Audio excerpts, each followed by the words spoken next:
एक राज्य में एक बार एक सन्यासी आया और सीधा राजा के महल में चला गया। उस सन्यासी की वेशभूषा को देखकर राजा के किसी भी सिपाही ने उसे अंदर जाने से नहीं रोका। वो सन्यासी सीधा राजा के दरबार में चला गया। सन्यासी को अपने सामने खड़ा देख राजा ने उनसे पूछा, आप कौन हैं और क्या चाहते हैं? सन्यासी बोला, मैं एक आध्यात्मिक गुरु हूँ और प्रवचन देने के लिए दूसरे राज्य जा रहा था, लेकिन अब दिन ढलने को आया है तो मैं आज रात आपके महल में ही रुकूंगा। रात बिताने के लिए बस में थोड़ी जगह चाहता हूँ। सन्यासी की बात सुनकर राजा बोला, ये एक राजा का महल है, कोई विश्राम स्थल नहीं जो आप यहाँ रात में रुकना चाहते हैं। आप बाहर जाए, वहाँ रहने की आपको कोई ना कोई जगह मिल जाएगी। सन्यासी ने राजा से फिर प्रश्न किया, महाराज क्या मैं जान सकता हूँ कि आपसे पहले ये महल किसका था? राजा बोला, मेरे पिता का था, क्योंकि मुझसे पहले वही राजा था।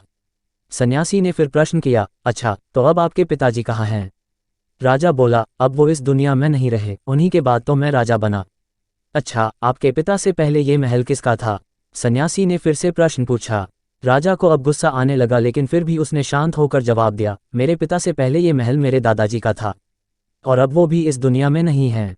अब सन्यासी बोला, ये जगह जो ना कल तुम्हारी थी और ना ही तुम्हारे जाने के बाद ये किसी और की होगी। इस संसार में लोग कुछ ही समय रह पाते हैं और फिर चले जाते हैं। जहां हम अपना समय बिताते हैं वही हमारा विश्राम स्थल है। ना तुम इसे अपने साथ लेकर जा पाओगे, ना ही कोई और। बताओ, ये महल एक विश्राम स्थल नहीं है तो और क्या है? राजा उनकी बात समझ गया और हाथ जोड़कर माफी मांगने लगा। उसने सन्यासी को रुकने को जगह दे दी।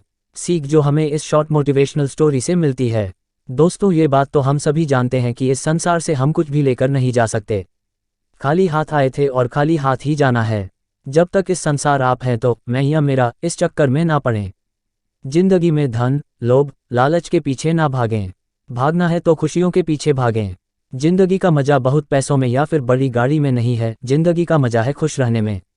खुश रहो, क्योंकि दूसरे के पास चाहे बहुत पैसा है लेकिन इस दुनिया से वो जाएगा खाली हाथ ही और उसके धन का भोग कोई और करेगा। और अगर पैसा होकर भी आपका जीवन दुखों से भरा है तो आपकी जिंदगी अपने आप में ही बेकार है। याद रखना और इस पर गहराई से सोचना। आलीशान जिंदगी से बेहतर है एक खुशहाल जिंदगी।